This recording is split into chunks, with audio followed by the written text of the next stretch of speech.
This is the PowerShell Podcast. So smooth. The podcast for PowerShell and the PowerShell community. And now, here's your host, Andrew Pla. Hello, everybody. Welcome to another episode of the PowerShell Podcast. I'm your host, Andrew Pla. That's at Andrew Pla Tech on all socials. I've been clipping up so many podcasts and putting little videos on socials for you all. There's going to be some from this episode as well. Check those out. Some little highlights, maybe some funny moments. But I'm excited for today's episode. It's one that I've been trying to get for a while. Keep trying to get Dan at the right time. Sometimes I'm too busy during the week. Sometimes he is. He's always giving tons of talks at conferences about what we're going to talk about today. I finally got him down for a proper sit down. We have some time to relax. We're not rushed. We're going to learn about PSADT, what it is, what's new, and also maybe talk a little bit about Dan's history with open source, because he was telling me before we started recording about some pretty interesting kind of fun projects along the way that he's had some exposure to. But introducing to the podcast, the strategic innovation leader for PS App Deployment Toolkit, Dan Cunningham. Welcome to the podcast. How are you doing? Thanks for having me. So I have been chasing you around for a few conferences, and I apologize that we never were able to get it down. But I prefer this format, to be honest, when we're trying to actually explore a topic, because it's a little chaotic when people are always walking around you while you're talking. It's more like bar talk. Drunk, so yes. But PSADT, I love introducing with a podcast like this. There's people who maybe don't know a bunch of projects that are out there. They don't have a good source of information apart from this. So a lot of times if I introduce a helpful project, a lot of people will be seeing it for the first time. And I am very excited to have PSADT as that project for today, because that's a PS App Deployment Toolkit. Can you tell us a little bit about that, what it is and what a kind of target audience for it would be? Well, probably worth noting that we created PSADT essentially off the back of we were using a tool called YScript years ago, and that was basically deprecated by, I think it was Semantic or someone, whoever bought it at the time. It was Flexera, I think, at one point in time, and then it swapped hands a few times. But they eventually said they weren't going to be developing it anymore, and we had done some sort of wrappers in VBScript, but wasn't kind of where things were going. I think PowerShell was on the rise, and we kind of realized, okay, well, look, we really have to learn this. So it was a project initially to teach ourselves PowerShell and to make life easier, because we found certain aspects of PowerShell to be kind of a little bit tedious. And you looked at new item and edit item. They had no real kind of like logging out of the box. So you'd have to build something around that. And so we essentially did. We built a wrapper around, new item, edit item. And we came up with edit registry, and we've got copy file, and we'd all these other simplified functions, which would essentially give you a very, very quick way of doing the common kind of deployment tasks. But then we'd have them wrapped with logging, where you'd basically see if you wanted to copy a file, we'd verify that the file was copied, and we'd give you a success at the end of in your log file. And then if you wanted to copy multiple files, we'd had a very, very simple recurse function, and we'd take wildcards and new item and set item, and those, they didn't necessarily give us those out of the box. And I know especially with edit item on registry keys, you've got there's kind of a mismatch between registry value and what a registry key is, and what a registry value is, and what the type is. And so we kind of simplified that all up a little bit, and then we put some help around it. And then it kind of sort of just started to grow, and we had a fair idea of how we wanted every deployment to kind of work. So they were always kind of the same flow. You'd always have things that would happen before an install, perhaps you do prerequisite checks, something that happened after the install. If you were creating MSTs to customize your MSI, that was one thing, but we were kind of trying to get away from that because it was painful to do, and going into Orca and was not a fun experience. Going into Admin Studio or one of those was an expensive experience. So if we just copied files after an MSI was installed, or deleted shortcuts off the desktop, it simplified things an awful lot for us. So as a way of learning PowerShell, we kind of grounded it in two things really: stability and being solid for the enterprise, and being easy for people to adopt and easy for us to understand, and that would basically make things a lot quicker for us. So that's kind of where we started, and I think we've tried to keep that as best as possible through every version since. I think that logging thing is pretty important. And, if you're actually having people using these features, they're going to have tried it and know that logging is super incredibly helpful. And I think that's kind of the cool thing about open source is people can file issues, and, there is that room for someone's really requested a feature and then all of a sudden they're using it and there's some functionality that they need or whatever. Over time, that can be added. It sounds like there's a bunch of stuff that you have added. Oh, also the registry key thing, by the way, I still have to look it up every single time. The key, the value, it just kind of confuses me, and I do it not frequent enough to have it totally locked in. So appreciate the helper functions there as well. Yeah, it's then, and as well as that, you've got like on the latest version, you have show ADT help console, and that will basically bring up a list of like a separate dialogue, and it's a non-blocking dialogue. So you can keep working in PowerShell with this sitting on the side, and it gives you a list of every function that we have within the toolkit, and all of basically the help for each section or for in each function. As you click through them, you'll basically get the help. So that has like all the parameters, examples on how to use, any other additional notes. So you can. It's really helpful if you're on the command line, and if you're in like VS Code, you can always just pop up a window beside you with the documentation on the website and get the same kind of thing. Or you also have, if you import the module, you get type ahead essentially, or IntelliSense for all the functions. So we try and be very, very helpful. Nice. And there's something else that this project does that I'm a big fan of. People who've been listening for a while may know what I'm about to talk about, but anytime I'm writing PowerShell, I think it's cool if it does something. I think it's cooler if it shows something. And there are some UI elements that you can add with PSADT. Can you speak on that a little bit? Because I'm a nerd for graphics, man. If you can pop up a window, I'm in.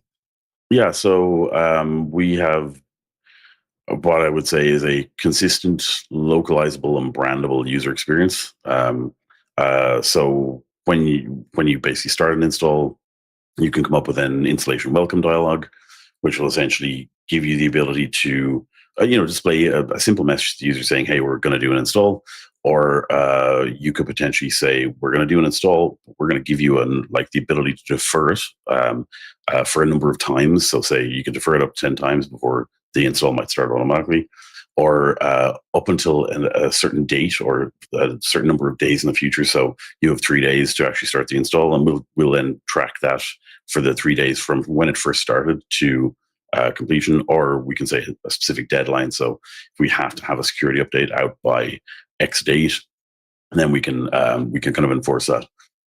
We can also make sure that applications are closed before you start an install. So we do that by process name, and we've got a lot of additional interesting and cool tricks in there. Like if you are using our zero config MSI feature, which is essentially you just drop the MSI into the template and run it, and it will basically extract out a list of all the executables in the MSI, and it'll add that to your processes to close list. And so if any of them are open when you run that, it will pop up with the UI and say, "Hi, you need to close these down," and it'll actually close the applications for you as well. Wow. As well as that, that's just the first dialogue that you can possibly see. We also have progress messaging. Oh, sorry, we also have the ability to block those apps that appear or that you've closed. So we can block them using a tool or a function called or feature called block execution. And yeah, if you try and run the application while the install is running and that block execution feature has been enabled, then you'll get a pop-up to say, "Hi, you can't do this right now." And once the install is finished, they're suddenly able to open the application again. And that's really useful for things like long installs, like Office or something like that, where you can essentially block, Word, Excel, PowerPoint from opening because you're updating it. So that's quite nice. So that's the kind of like the first dialogue. Then we can also do like say installation progress messages. Just they can just be a simple, "Hey, we're doing an install," but we can also populate a lot of detail in there. We can put in a custom message. We can put in 2 custom messages actually, and one can change as you're going through various different stages of the install. So you can give very detailed information. We can also have an indeterminate progress bar, or we can have a stage like at a certain percentage in your script. We also have the ability to display a custom install message. So it can be anything you want in there, and we can have up to 3 buttons with different actions that can be taken. Are those actions customizable? Like, could they just be any PowerShell you want to run? Yeah, you can basically just choose whatever is going to happen after you click that button. You just so if button result is blah, then do this script block. Okay. So we have 3 buttons. We also, in the latest version, we have the ability to get text input. So you can prompt for, say, I don't know, a server name or a username or something like that, and from there, feed that back into your script someplace. And then finally, we have the ability to prompt for a restart at the end of the install. And we can also do an automatic restart with a countdown. So let's say you can display a message that would count down from, say, for 30 minutes. You have 30 minutes to finish your install.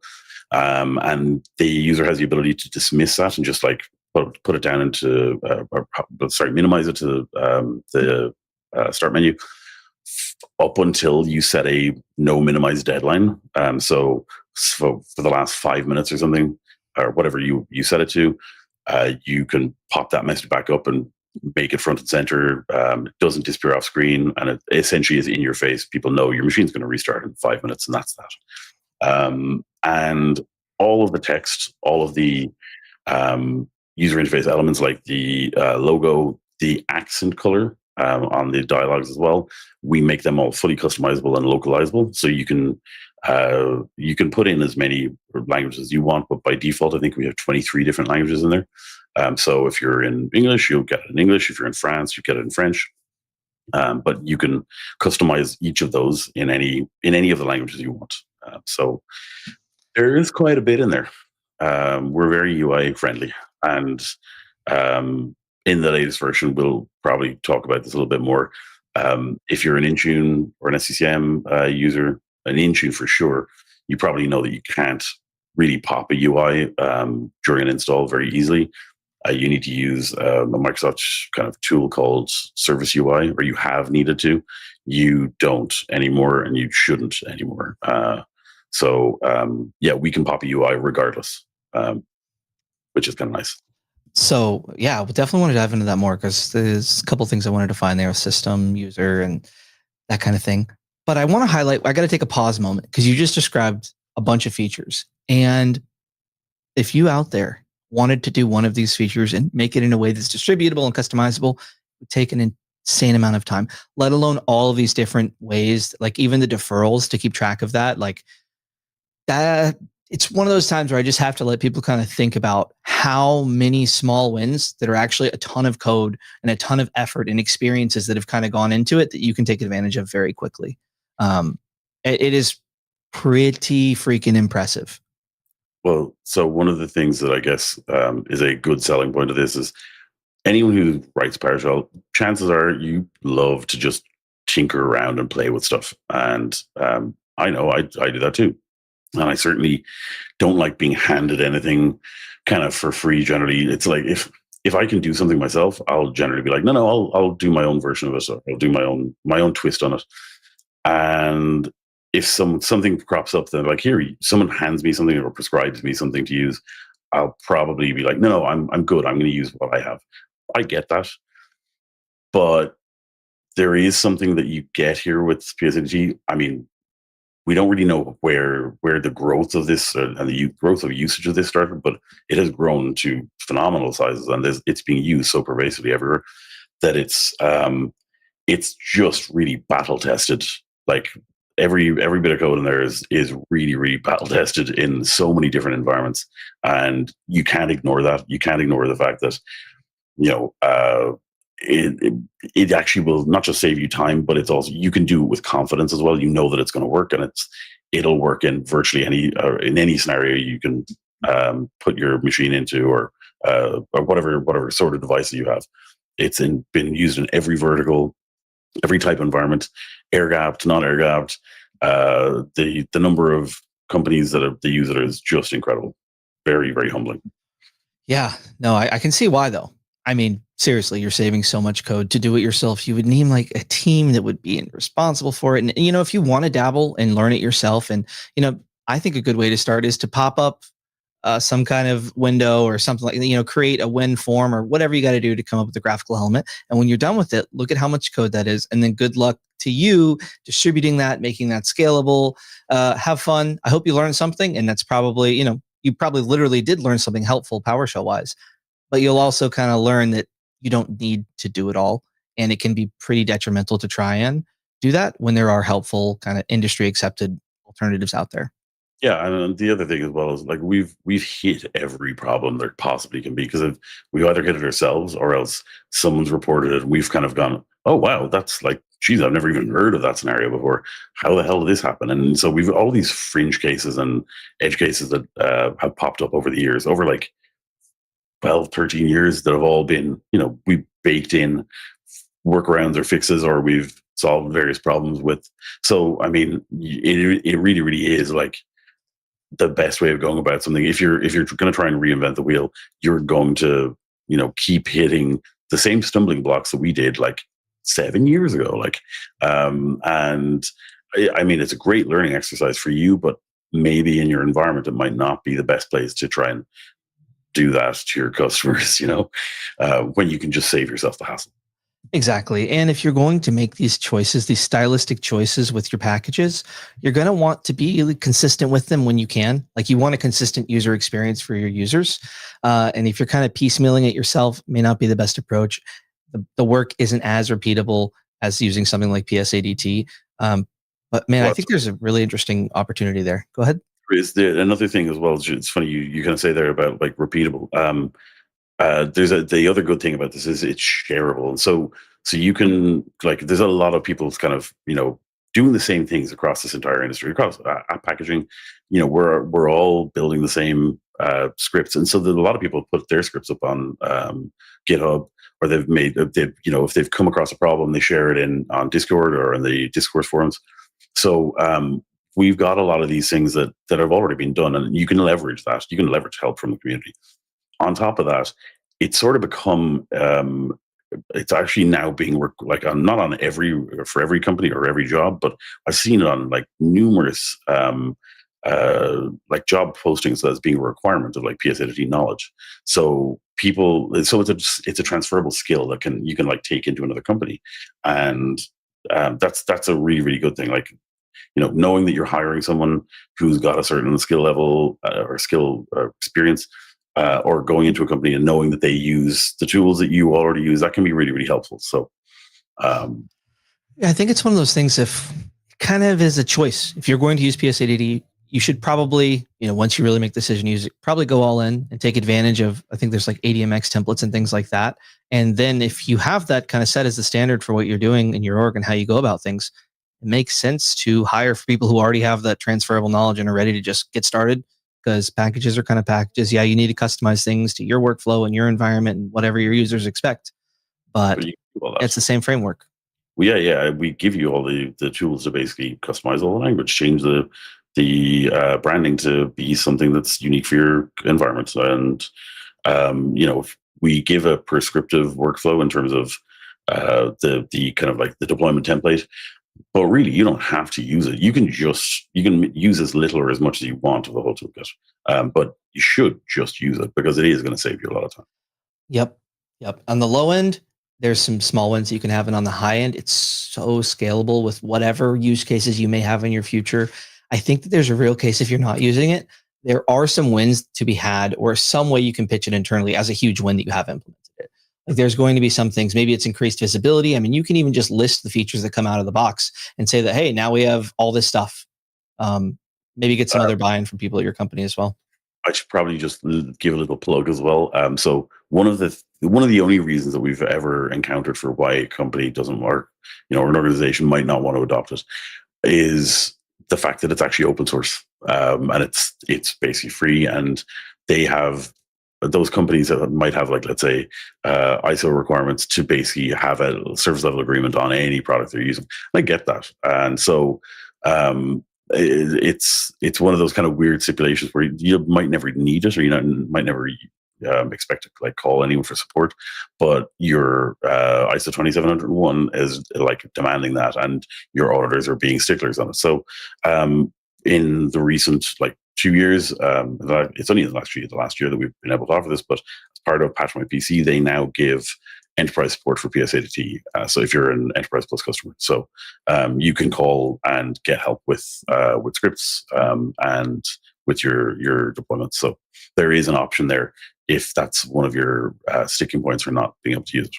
Sweet. So yeah, pretty broad applicable use case for this. If anyone's doing anything with packaging or deploying software, definitely got to know about it. There is also the other aspect of this is it's not just being used for software deployment.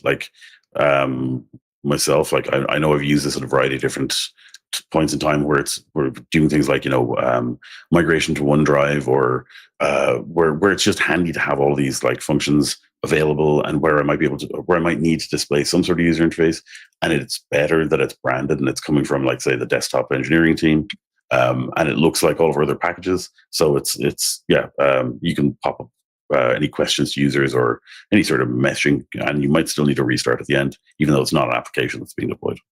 That's a great way to think about it. It is a framework that, applications are a thing you're going to want to run on your devices a lot. But it's not just that. Maybe there's some other unique processes or, things that you have that are unique to your accounting department that this could be a helpful thing for, because it is just a framework. It gives you access to the same helpful messaging. You can capture input from them and take actions based on it. And it's just as distributable as your applications, just a PS1. Interesting. Well, PS1 plus yeah. Some additional support files that need to go with it. But yeah. But ultimately, as long as you can run that and have a folder, near it, you're good to go. I think the template is maybe a couple of megs, but it's nothing hugely sizable. It might even be less than 5 megs. Yep. All right. Recently, there's been some big changes in a good way. We were talking about ServiceUI and the recent releases of PSADT. Can you go into that a little bit? Which release included the ServiceUI changes? And then we'll dive into the impact of what that actually means. So we released this as part of 4.1. So we're now up to 4.1.7, which is we've been kind of releasing a couple of minor bug fix updates since, and one or two kind of minor feature updates. But generally, we're kind of pretty stable on the 4.1.x line. And so we introduced the 4.1, and essentially, like I said already, we've basically replaced the need for ServiceUI I actually have to be very explicit about this, because we did at the time say, you'll never need to use ServiceUI ever again. And that was my fault. I made a very broad statement because I was coming from the understanding that the only reason you'd want to display a user interface would be as part of a deployment. So it turns out there is a handful of use cases where you'd need to display the actual calling executable. So if you're displaying a setup program or something like that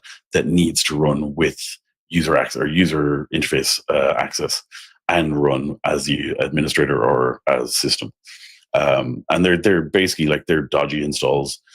No application should ever, either if it needs to run its system, it should run silently. If it needs to run as an admin, it should run or it should have the ability to run silently. And so having an installer that demands this, that's just really bad practice. And so I would say to anyone, go back to your vendor and basically demand better. But for every other scenario, for the scenarios that we want to achieve, which is virtually all of them, displaying any of our user interface components, they will all work because we've re-architected the whole back end. And so now when we basically go to display a user interface, we instead we've decoupled all the UI stuff from running as part of the main PowerShell script or PowerShell module. So they now run in a separate process that spawns as a user process. And so you can interact with them, or the user can interact with those, and they'll basically connect back to the main PowerShell module, which is running at the same time, and they'll send very, very limited and sanitized in details back and forth between basically the server and the client. And it limits the damage that can be done, because you can do a lot of damage with ServiceUI, and you can actually end up doing a lot of damage to yourself without realizing it. Okay, so basically now you can kind of lock down ServiceUI and still take advantage of all the good things in PSADT, unless you have some incredibly terrible EXEs. Yeah, and we've only Yeah. a handful of those. Yeah. They're generally bad installers. Oh, but yeah. for the most part, you should be good to just, use PSADT, run your install silently, but all of your user interface elements will still pop up. So cool. And you just have to configure something kind of in the middle to coordinate the communication. No, we handle all that, so you don't need to do anything. Well, that's what I'm saying. You did. Like you guys have taken care of that, so it just meets in the middle, and you're good to go. The user can interact, and it'll hit the main thread, so to speak. You just use like the show installation welcome or message or function as per usual, and we basically handle all that. You don't see any difference. You'll see some additional stuff in the logs, but there's no other kind of difference for you or for the end user. But just I suppose it's probably worth mentioning why this is so bad, because I haven't really explained that. So when you run something through ServiceUI, basically what people have done in the last couple of years, or since I think Microsoft released this tool as part of MDT, which was, I think it was like MDT 2012 SP1. So it's going back like quite a few years. It's like almost as old as PSADT itself, over 10 years old. People have been using this mechanism for bringing up user interfaces or like the interface for a setup exe as part of an Intune install. And so you'd run ServiceUI.exe, and then you'd have your, let's say, your PowerShell script or your executable running after that. And so that will just display the UI. Now, if you're to do that with something like Git for Windows, which is a very common use case, and the reason it's a common use case is a lot of developers, if you've got a broad set of developers, some working on Linux, some working on Windows, you might have different options for how they would have Git configured. Things like changing the line feeds, CRLF, changing things like, what editor they use, like is it going to be Vim, is it going to be VS Code, those sort of things. So they're all options that the Git installer provides you, and they can be run silently, but they're a nightmare to try and actually tame. And your developers are probably, they'll just run through those themselves, and that's fine. But right at the end of the Git install, there's an option to open a Git bash line, or open a Git bash window. Running a system. And then all you have to do is literally just type CMD, and then you just type who am I, and you'll see I am running a system.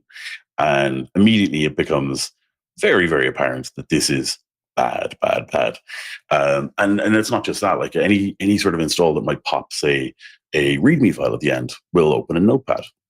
And all you need to do there is just go File, Open, and then browse to see Windows System 32, and then find cmd.exe and then right-click it and go Run as Administrator. And boom, you've got like local system, or you got a command prompt for running as local system. So if you've had all your environment locked down, everyone's running as a standard user, and you give your developers or give someone a process that runs as a local system and it has a user interface, there are various points where people can break out of that and gain system level access on their local machine. And so this is why we think this is bad, and this is why we've had to put so much effort into, or we felt that it was worth putting the effort into essentially deprecating ServiceUI. Absolutely. And not to talk bad or make it seem less serious, the attack, but I can imagine being a middle schooler figuring that out. Like whenever you get the automatic updates on your computer, you can press a button and all of a sudden, I don't know, unlock your browser or something. That would be pretty epic at the time. I joked recently that a 4-year-old could do this, but it's really like a 4-year-old could. It's just a couple of Yeah. Well, awesome. So that's PSADT in a nutshell, we could say. And you've given a lot of talks about it too. Check it out on YouTube. I think you've given talks on PSADT several times. I know I've seen you at many conferences where you're talking about PSADT. So I know there's some on YouTube. These days, it's just wax lyrical about it. It's one of those things. It's kind of fun to talk about. There's so many easy wins. Like there's some projects out there that I like. They usually involve graphical elements to some degree, but it's too easy to talk about. There's too many fun wins. I get excited because it's so efficient for what you get for what you have to put in. Very good one. But the thing is, we've gotten plenty of hate as well. Funnily enough, a lot by the PowerShell community. I get it. I sort of get it. Again, like I said, people like to do their own thing, and this is like a prescriptive way of writing PowerShell. And as well as that, when we like did our initial versions, and for the longest time at V3, we had like some really bad like coding practices in there, and we had things like we badly used verbs or like verbs that didn't even exist. I know we had like functions that like what was this, like execute process. There's no execute verb, and just like poorly named things, just some bad practices. And I get that. The fact that it was a dot source script in V3 versus a module, and it wasn't hardened or anything like that, I can understand why people would have not disliked it. I urge anyone who hasn't looked at V4 though, and they're still in the camp of like, I hate PSADT, please go and look at V4, because it's been rewritten to be very, very on par, or basically using the correct terminology, the correct specs, and all of the right ways of doing things within PowerShell these days. We haven't really cut corners. We've made sure that it runs in strict mode. We have a lot of very, very defensive coding in there in terms of security to make sure that people can't break out and do kind of weird or wonderful things.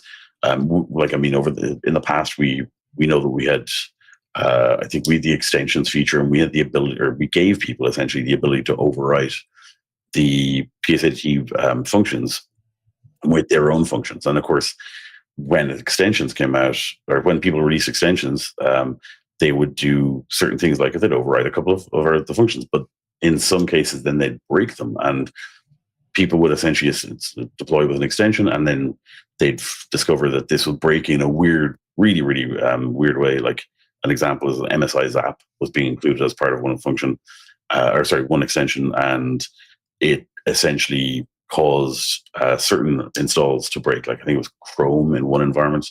So MMS 2 years ago, someone came running up to me and they're like, we just like had 500 machines, just Chrome has disappeared off, and we use PSADT to do it. And I'm like, oh my God, what the hell? So I dug into it with them, and we found out that it was an extension that basically it failed in a scenario that the author didn't realize would happen, but it failed the entire script. And so we would have rolled back, or not rolled back, we would have thrown back an error message. We would have never proceeded to the next stage, which was to uninstall Chrome. The extension kind of broke all this, and it basically proceeded, did an uninstall of Chrome, and then never actually did the reinstall. And so there's a lot of things like that we kind of made mistakes in the past. And so we've made sure that all of those things are now kind of like patched up. They've been kind of, that actually can't even happen anymore, because the way extensions work now, you can't overwrite any of the functions. We have them very much locked. There's a lot of really, really clever tricks in there to standardize and make things more secure, but also to be more PowerShell friendly. So I think anyone who gave us a wide berth for the last while and that they didn't think that it was very PowerShell focused, I would urge them to go back and relook at it. Yeah, I'll plus one that. I've been hearing from more and more PowerShell friends who are very well versed in PowerShell have been talking to me about PSADT more and more over the past couple of years. So definitely give it another look. And I got to appreciate that mindset of, make mistakes, learn, make better. That's what we're all trying to do. Yeah, open source, but also like as individuals with careers, whatever you do publicly, it's probably not going to be perfect the first time. It's totally fine to be able to take constructive criticism and grow with it. And same thing with like an open source repo, issues, we learn from them. And that's how we have improved software. And so if anyone has any open source feedback on a project you're using, or see some typos, get started and contribute to open source in some small way. There's obviously bigger use cases as you really start to dive into a project. But at the very least, don't not fix typos. Come on. I mean, that's one I was thinking of, like, because a lot of people out there, they may not have even created a GitHub account or used Git. And I'm thinking like, what are some good challenges I can give to people for 2025? And I think one of them could be, if you're in that camp, get set up on GitHub. And each time you're reading some documentation of some project somewhere, even Microsoft Docs, just file the PR to fix whatever small typo you see.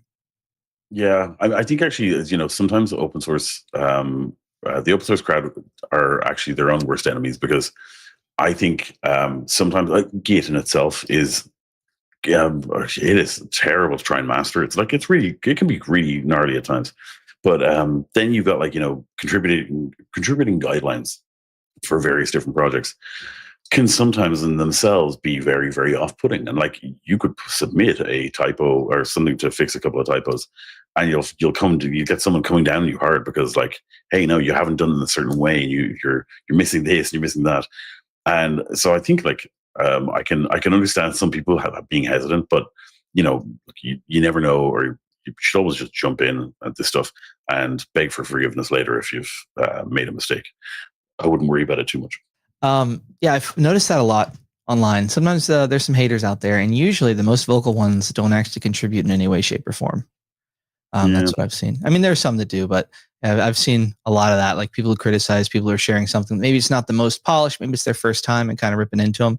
And of course, the person hasn't, because they hold it. If they're hating on the other person, they're holding themselves to that same light. So that's one thing I like about these open source or PowerShell community in general is a lot of people do embrace that kind of, hey, we're all growing together, growth mindset kind of thing, make mistakes, learn from it. I got some more questions about PSADT before we transition open source. All right. What advice do you have for people that regularly deploy large applications like SolidWorks, Revit, and how can PSADT make these deployments faster or more reliable? So I guess it depends on. I don't have a great answer to that. You picked out those two. Why?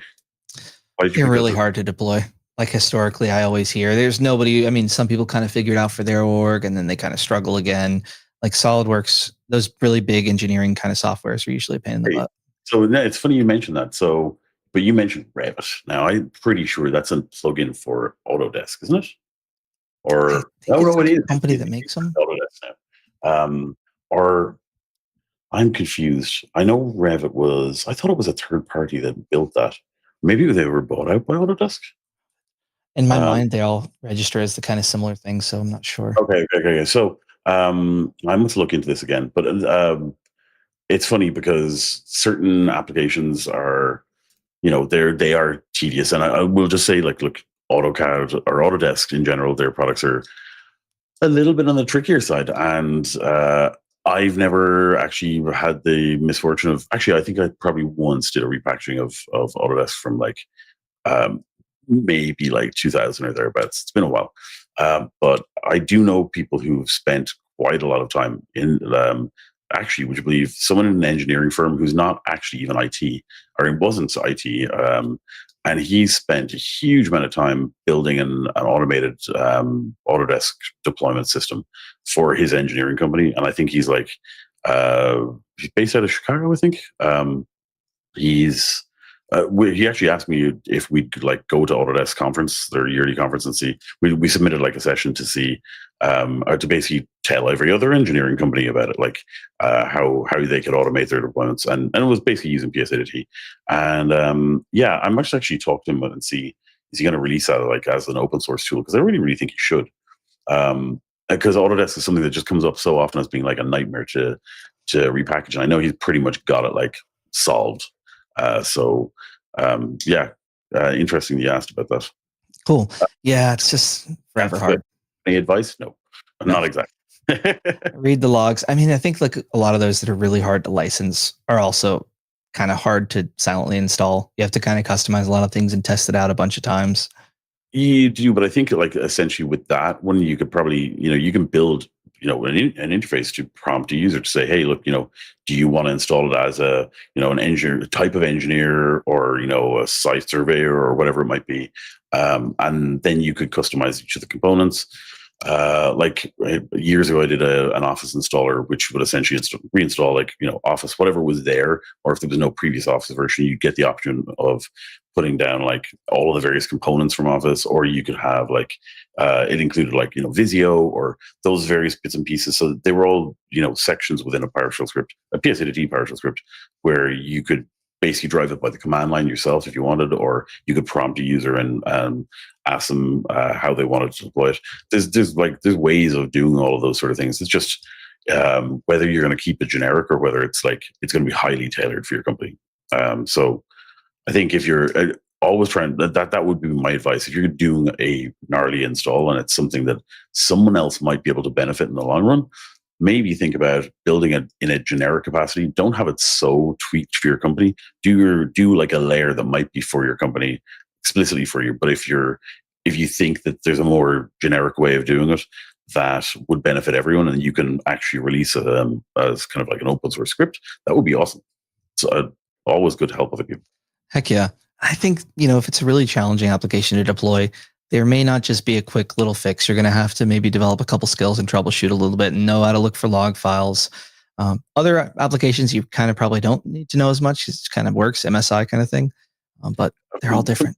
Yeah, I mean, like I think Autodesk again or Office are probably like gnarly examples that they're just inherently going to be more difficult. But all you have to do is just Google, and you'll probably find that someone has already done this. Or pop onto, actually, if you're looking to do it with PSADT, you can always jump onto the PSADT discourse or post something in in the Discord, or post something in the discourse forums, and you'll generally get someone who will reach out. Because we have a really, really good community in terms of responding to each other. If it's not like one of the guys on the team or myself, someone from the community will jump in and like help out. So it's pretty cool. That's awesome. Yeah, I like seeing that vibe in communities where a lot of people have gained so much and spent so much time learning about something that it's very hard for them to not want to share that with others and see the benefits that can be had from that. What is the number one most underutilized PSADT feature that you love telling people about, or you think more people should use? Good question. I don't know. I don't know what's underused. I mean, we would have like very much publicized anything that we thought was like really, really, really cool. I guess underused. Currently, the most underused thing that I think is really cool is the ability to prompt for input. So that's something that came in as part of the whole ServiceUI replacement, because up until then, we weren't able to really ask any sort of questions of an end user. We didn't want to actually have any sort of exposed element on a UI, like a text field or something like that, which could essentially, there's if it was incorrectly used, you might be able to get like prompt for information, but within. I'm sure you've seen like SQL injection attacks. I'm kind of thinking you need to sanitize it, or else you get a script block and it gets executed and some magic happens. Yeah, and so actually creating like a dialogue where you could provide user input, and we already knew it was definitely going to be system, was something that terrified us. So we're like, no, we're just not going to do that. Now that we have the ServiceUI piece kind of part of the equation solved, we felt comfortable putting in like a prompt for information. So that's cool. And I don't think people have actually really seen that yet, or found use cases for using it. But I think over time people will. Yeah. I mean, I don't know. I don't have as much exposure to the audience of PSADT as you do. But what I was thinking was probably what you mentioned about using it for things other than applications, which kind of ties into the graphical elements you said. But I'd be curious to see more people approach it like that. I mean, my mind kind of goes wild with some of the options, because you can run PowerShell, you can pop up a UI element to get stuff from them and then execute PowerShell based on that, text fields as well. So you can customize what it's doing based on that as well. A lot of very interesting things that can be done with that. Yeah. And so I think a lot of people they're now starting to get ideas of like, we had the interface kind of relatively not locked down, but it was very easy to go in and just customize yourself, because in V3, it was just one big PowerShell script and all of the dialogues were all WinForms. And you can get plenty of help on the internet for how to actually customize WinForms in PowerShell. It's pretty easy to do. It can be tedious because you're building a UI through essentially without any sort of graphical user interface, but it was still doable. With V4, our UIs are now built in WPF, and they're done kind of essentially in C# and XAML. And so it kind of makes the barrier to customizing quite a bit steeper, as well as that the fact that our PowerShell module is signed, and with it signed by an organization of like PSADT and Patron PC, that gives us the benefit of like additional security. if it's not signed, then you can potentially run into issues if you've got things like app locker enabled. So once you go and try and create your own custom UI, then you're going to have to look at getting it signed as well. And so that is a bit of a barrier as well. So we've had a lot of people asking, for more, more capabilities in terms of what we display in the UI and how it can be customized. So we're looking at things like, combo boxes and radio buttons and the likes. I mean, we're not going to do a full DSL. I know it was something I was kind of thinking, that'd be really, really cool to be able to just, throw in your own XAML and we'll just basically load it up. That in itself is hey, that's a security nightmare too. But also just the development effort would have been huge in it. And so if we can provide very, very small, meaningful and usable user interface components, like say a combo box, and then we can chain those as part of reusing that same function over and over, like let's say the show ADT custom dialog. And if you could say display a combo box and get the results from that, and it could have 20 entries or something, it might be a list of servers or something. And then you have your back and forth, sorry, you'd have, instead of next and cancel, you'd have instead of OK cancel, you'd have next and back. And so you could basically build up a user interface through, or a series of questions. If you needed to ask a user for a bunch of different things, be it, entry on an input field, or a couple of radio boxes, or radio buttons, or combo boxes, or whatever it might be. So yeah. That's something we're kind of toying with. And yeah, that's, I think, is another use feature. And I think it ties in as well with, the use cases. If we give those sort of functionality, or we give that sort of functionality out, we'll probably expand the use cases from beyond just application deployment. Now, not trying to nail you down on any promises here, but 4.1, pretty big release, ServiceUI to the curb, pretty big deal. How do you top it with 4.2? I know that the whole point isn't just to do the shiniest, fanciest thing all the time, but what are you thinking for 4.2? Anything in the works yet? Yeah.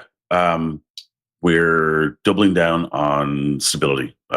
So we had a couple little snafus in the last few releases. Not the current one. The current one's not nice and solid, but we kind of screwed the pooch a little bit in terms of did all of our testing and then went to release, and a last minute change on something just would have slipped through, and we kind of didn't necessarily realize the ramifications of it.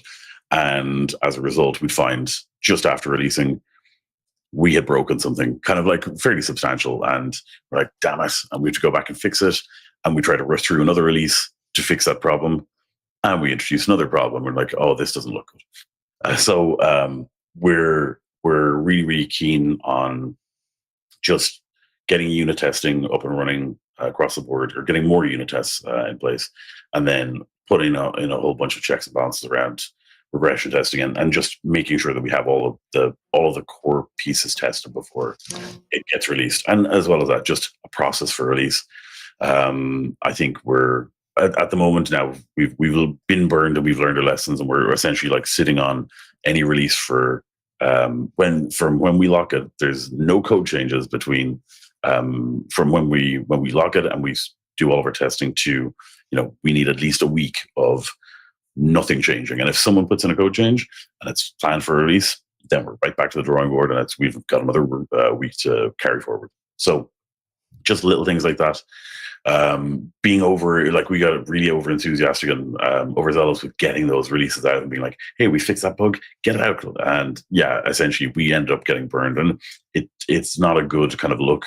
So because we for years we've been touting, stability and whatnot. And so when we have to do multiple versions in a very, very short period of time, that's something that we're very, very aware of. And so yeah, we're focusing mostly on that for 4.2. But we do realize we want to have changes and some improvements. So there is a few things that we have in the works. I don't know allow you to nail us down to anything. No worries. It's all, remember, this is essentially open source, and it's everyone's as much as we try and do, like, here's our roadmap, here's our targets and release dates and whatnot. It's open source, everyone's contributing, and it's like, okay, well, now I've got to spend time with my kids, or now, like, life happens, so deadlines and release schedules, and as well as that as well, people are doing the things that they want to do. I'm working on this because I think it's cool, or I'm working on this because my company might benefit from it, or whatever it might be. The actual the actual solid release roadmap is hard to kind of nail down. So, but yeah, that's just the nature of open source. Yeah, I mean, hey, this release you just had was definitely worth celebrating. So huge congrats to you and everybody who contributed to that. Like you said, it is open source. So over the years, many have probably contributed. And I think that one benefit to contributing open source that you didn't mention, especially if you dive in and sort of understand a module or a project, is putting it on your resume. Like if you are actually contributing PRs, or really getting into the weeds and feel like you really know this software or this project, and engaging in deep conversations about it, it relies on that knowledge. You should absolutely put that on your resume, share about it publicly, because that is real work. And it can show that you can collaborate with other devs and, communicate professionally and that kind of thing, which is helpful at all different stages of your career. But Dan, dude, fantastic chat. I'm glad we got to do this. We're running up against the end of it. So before I do my little outro and I start talking to the camera and doing this whole thing, I want to give you a chance to plug yourself. Where can people find you? They enjoyed, whatever you said. They love PSADT. I'll have links to all that, but where can we find you on the World Wide Web? So I'm on LinkedIn. I think my profile name is Syntax ASN, so SINTAX ASN. Same for I was going to say Twitter, for X, and I think I'm on Blue Sky as well. Same profile name everywhere. It's just SINTAX ASN, and that's you can always get me at Dan at PatchMyPC. And yeah, that's pretty much all my socials and whatnot. I do have a website that I haven't updated in donkey's years, and I need to actually get on that. It's on my to-do list. So I've got a lot of things on my to-do list. I feel that too. My blog is long neglected, and I was checking. Somebody asked me, "Hey, where's your website hosted?" I was like, "Oh, it's GitHub Pages," and I check it, and I haven't touched it in 4 years. But yeah, I updated my links page a year ago, so I have like one of those, andrewpla.tech/links, and it's like all my socials and whatever podcasts. But it's not in my repo, so I'm like, I work at this company from like 5 years ago. I'm like, I've been through 2 companies since. I'm like, yeah, I should really update those loyal blog readers from so long ago. But awesome, Dan. Well, thank you so much for joining us. Definitely want to have you on in the future. Maybe nail you down for a bar session. I know we go to a lot of the same conferences because I really want to explore your background with open source, because you've interacted with some pretty cool projects. Ran out of time geeking out over PSADT, but honestly, I'm happy to geek out over PSADT because I think there's going to be some people who are going to hear about it, implement it, and have some huge wins. And they may forget to tell us thank you, but I'll say thank you on behalf of them to you now for sharing this with us here today. Very well. What else am I supposed to say? Like, comment, subscribe. Give us a 5-star review on Apple Podcasts or your podcast platform of choice. PowerShell Wednesdays every single Wednesday at 2 p.m. Eastern. It's been almost a full year of giving PowerShell Wednesdays every single Wednesday. Just celebrated 200 episodes of the podcast. Check us out on the PDQ Discord, discord.gg/PDQ, the PowerShell scripting channel. Always having fun, always dropping new episodes of the PowerShell podcast, and quite pleased with this episode. So thank you, Dan, and thank you everybody out there. Walk safe, drive safe, take care of yourself.